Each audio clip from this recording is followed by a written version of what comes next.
আজকে আমরা ডিসকাস করব ইউরিনারি ব্লাডার কার্সিনোমা নিয়ে।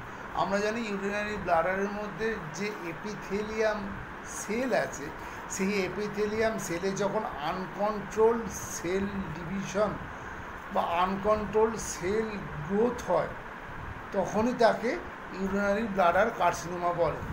ইউরিনারি ব্লাডার কার্সিনোমাতে কী কী সাইন সিমটম হয়? প্রথম সাইন হচ্ছে হিমাচুরিয়া, পেচ্ছাপ লাল হয়ে থাকবে, কারণ পেচ্ছাপের সঙ্গে রক্ত থাকে। নাম্বার 2 হচ্ছে পেন ডিউরিং মিকচুরেশন, পেচ্ছাপ করার সময় ব্যথা অনুভূত হবে এবং বারবার পেচ্ছাপ হবে, যাকে পলিইউরিয়া বলে। তাহলে ইউরিনারি সাইন সিমটম মেনলি তিনটে: হিমাচুরিয়া, পেন ডিউরিং মিকচুরেশন এবং পলিইউরিয়া।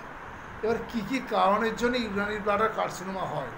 ইউরিনারি ব্লাডার কার্সিনোমার মেন কারণ হচ্ছে tobacco smoking.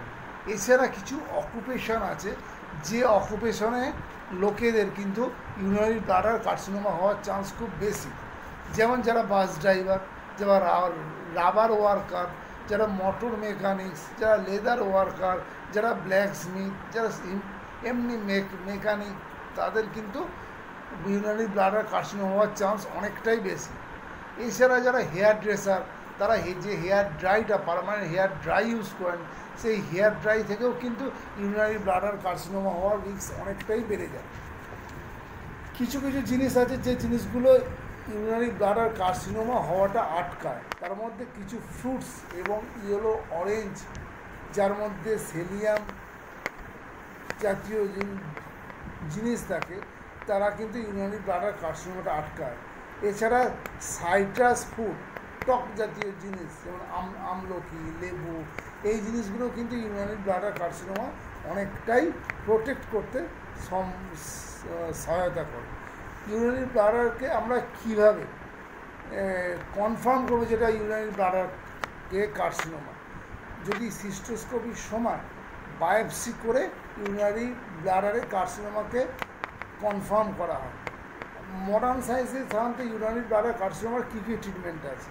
Mainly transurethral resection, immunotherapy, সিস্টেকটমি, থার্মোথেরাপি, এইগুলো করে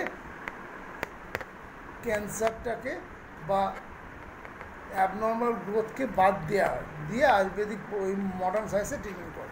কিন্তু আমাদের আয়ুর্বেদিক কী পদ্ধতি আছে, কীভাবে ট্রিটমেন্ট? আয়ুর্বেদিক পদ্ধতিতে যে লাইন অফ ট্রিটমেন্ট যেটা আছে, সেটা হচ্ছে অপান বাত এবং কফবিদ্যমান অপান স্থান।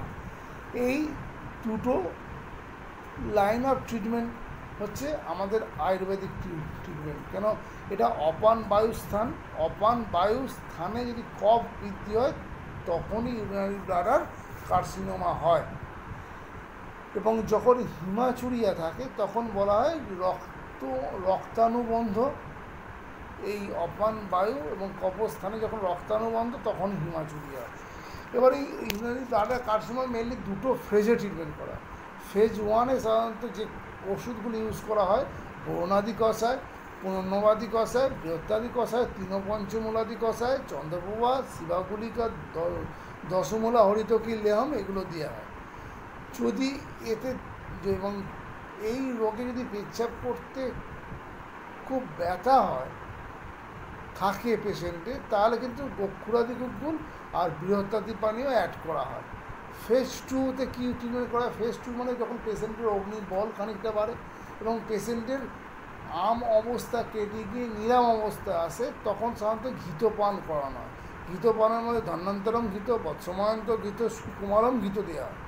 যদি রক্তানুবন্ধ থাকে, মানে যদি ইউরিনের মধ্যে হিমাচুরিয়া বা রক্ত থাকে, সেই ক্ষেত্রে বসাগুলুচ্চাদি কষায় দেওয়া হয়, দাক্ষাদি কষায় দেওয়া হয়, তৃণপঞ্চমূলাদি কষায় অ্যাড করা হয়, লাক্সাদি চূর্ণ দেওয়া হয়। এছাড়া শতাবরী ঘৃতম, মাণিক্য ঘৃতম এবং রসশিলের মধ্যে প্রবাল বৃষ্টি, মুক্তা বৃষ্টি, এই জিনিসগুলো ইউজ করা হয়। এবং এই ট্রিটমেন্ট করার ফলে পেশেন্ট অনেকটাই কার্সিনোমা কন্ট্রোল হয়েছে এবং পেশেন্টের লাইফ স্প্যান অনেকটাই বাড়ে। পেশেন্ট সুস্থ স্বাভাবিক জীবন, মানে সুস্থ স্বাভাবিক লাইফ লিড করতে পারে। আপনাদের যদি আমার এই ভিডিওটা ভালো লাগে, তাহলে আপনাদের রিকোয়েস্ট করবো লাইক এবং শেয়ার করতে, এবং এই চ্যানেলে বিভিন্ন আয়ুর্বেদিকে উপায়ে বিভিন্ন রোগের ট্রিটমেন্ট করা হয়। আপনাদের বলবো এই চ্যানেলটা সাবস্ক্রাইব করে রাখতে, তাতে আপনারা বিভিন্ন রোগের আয়ুর্বেদিক পদ্ধতির ট্রিটমেন্ট সম্বন্ধে জানতে পারবেন। নমস্কার।